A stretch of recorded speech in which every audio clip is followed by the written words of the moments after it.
नमस्कार शेतकरी मित्रांनो, सकाळी उठून शेतात गेलो आणि सर्वात आधी पूजा केली, कारण आज आपल्या नर्सरीतील सर्वात महत्त्वाचा टप्पा पार पडणार होता। कारण आज करणार आहोत आपण आपल्या जमिरीच्या खुंटावर बडिंग अर्थात बानकरी।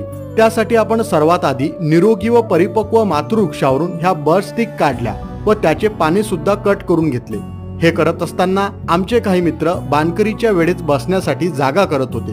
त्यानंतर सर्वात आधी आपण जो खुंटा आहे त्यावर आपण चाकूच्या साहाय्याने एक स्ट्रेट कट करून डोळा लावण्याकरिता जागा करून घेतली।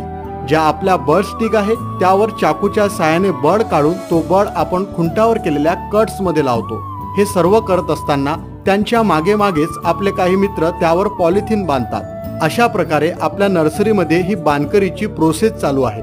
यामध्ये आपण एक 25-30 दिवसांनी यावरील पॉलिथिन सोडणार आहोत आणि किती डोळे सक्सेस होतील ते बघणार आहोत। तर मित्रांनो, असेच व्हिडिओ बघण्याकरिता